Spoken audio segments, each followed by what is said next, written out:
Nous n'avons aucune preuve de l'existence de Dieu. C'est une affirmation qui revient régulièrement. Eh bien oui, c'est une affirmation qui est partiellement correcte. Nous n'avons aucune preuve empirique de l'existence de Dieu.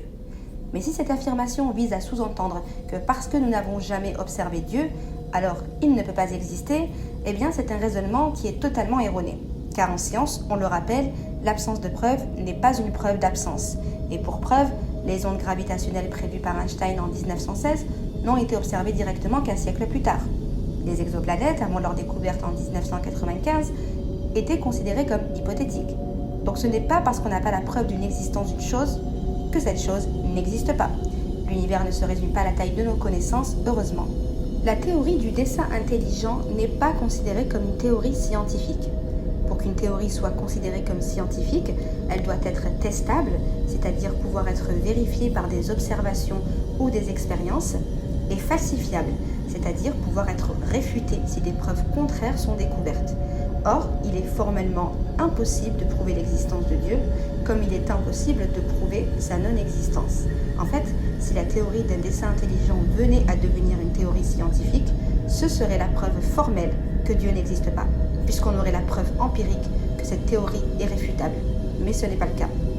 Il faut bien comprendre ce qu'est Dieu.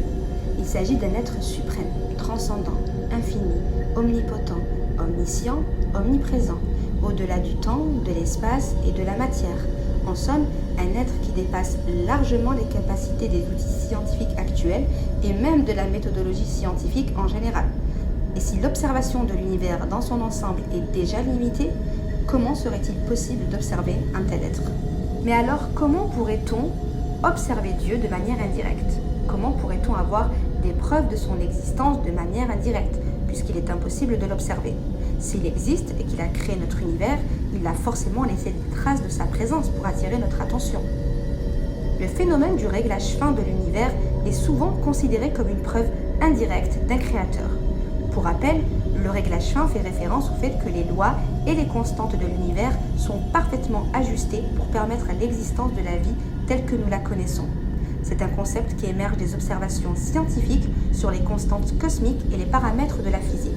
Une infime variation de ces constantes entraînerait un univers qui s'effondrerait sur lui-même. Et donc si un univers est si orienté vers la vie, c'est qu'il y a une intention sous-jacente qui œuvre pour ajuster, coordonner et calibrer.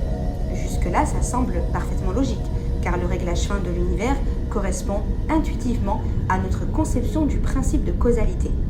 Tout effet observable semble découler d'une cause logique.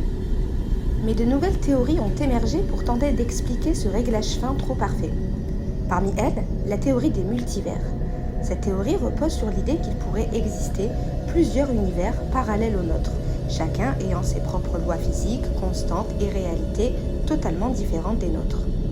C'est une idée qui vise à relativiser le caractère extraordinaire et complexe de notre univers, puisque si notre univers n'est qu'un parmi une infinité d'univers, alors ce réglage fin deviendrait finalement banal. Alors que si notre univers s'avère être unique, son réglage fin doit nécessairement être expliqué autrement, ce qui rend l'idée d'un dessin intelligent encore plus logique. Alors, arrêtons-nous quelques instants sur la théorie des multivers. Est-ce qu'elle contredit vraiment l'idée d'un dessin intelligent ? En fait, la théorie d'un dessin intelligent et celle des multivers ont un dénominateur commun majeur. Les deux reposent sur aucune preuve empirique et ne pourront jamais être observés ni falsifiés, puisqu'il est impossible de sortir de notre cosmos afin de vérifier s'il existe un Dieu ou s'il existe plusieurs univers. Selon le rasoir d'Occam, formulé par le philosophe Guillaume d'Occam, les explications les plus simples sont celles à privilégier, puisqu'elles introduisent le moins d'éléments ou d'hypothèses inutiles. C'est une méthode qui permet de suivre une logique claire et rationnelle. Si l'on applique donc le rasoir d'Occam, l'idée d'une intelligence créatrice est plus simple et logique que celle des multivers, car une entité créatrice explique le réglage fin en une seule étape. Une intelligence a conçu cet ordre pour permettre l'existence de la vie, alors que les multivers font naître une multitude de questions. Il faut expliquer comment ces univers apparaissent, quelles sont les lois qui les régissent, et pourquoi ces lois permettent qu'il existe au moins un univers réglé pour la vie. Finalement, les multivers déplacent juste le problème sans vraiment le résoudre. On transfère la complexité de l'univers réglé à la complexité du cadre qui génère ces multivers.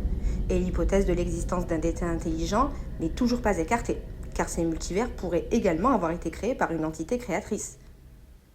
Selon les théories actuelles en cosmologie, l'univers a eu un commencement, ce qu'on appelle le Big Bang, mais est également destiné à mourir un jour, ce qu'on appelle le Big Freeze. Donc ces multivers, même s'ils existent, ne sont pas éternels, ce qui soulève la même question que pour notre univers, mais en plus complexe. Comment ont-ils commencé à exister? D'autres soutiennent l'idée d'un hasard ordonné, un univers qui serait régi par des lois naturelles qui émergeraient d'un processus aléatoire à plus grande échelle, ce qui augmenterait la probabilité de l'émergence de l'ordre. Mais la phrase en elle-même est un oxymore. Ce serait comme dire l'imprévisibilité prévisible. Ça ne veut rien dire et surtout, ça ne peut rien expliquer.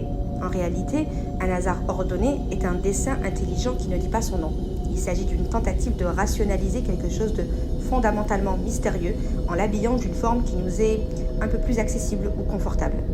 Le hasard, dans son sens pur et simple, est un phénomène totalement dénué de structure ou de direction, un processus qui ne semble avoir ni but ni plan.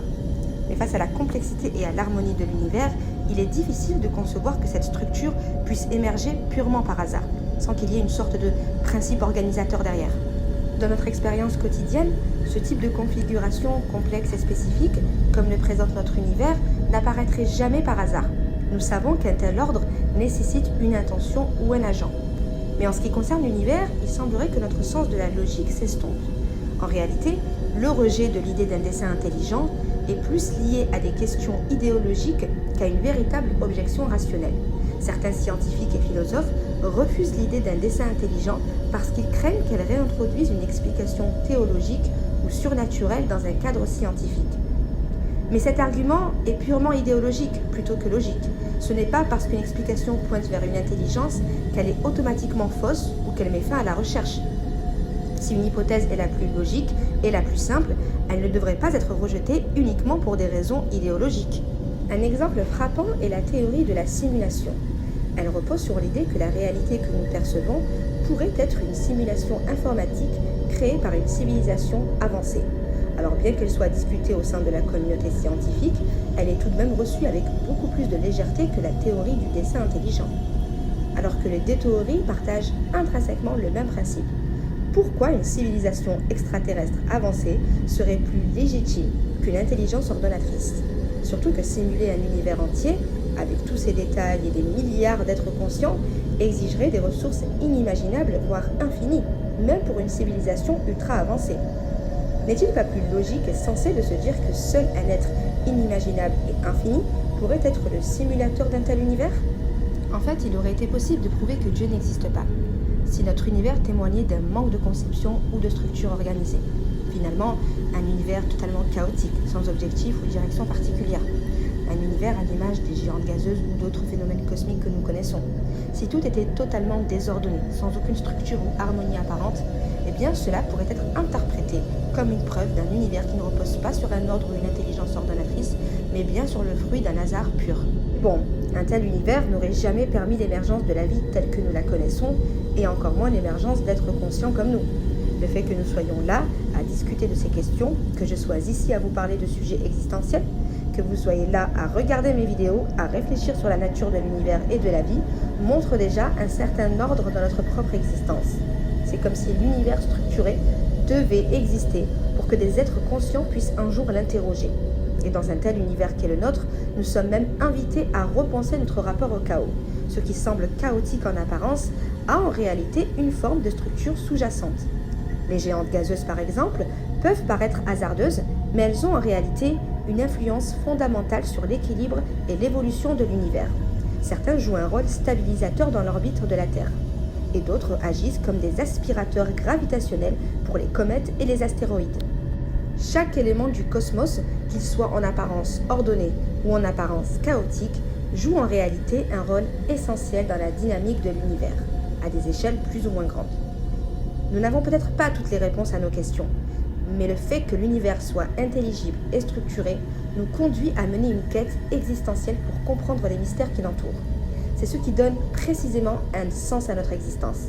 En tant qu'être conscient, nous n'avons pas été créés seulement pour être des observateurs de l'univers, mais pour être également des interrogateurs.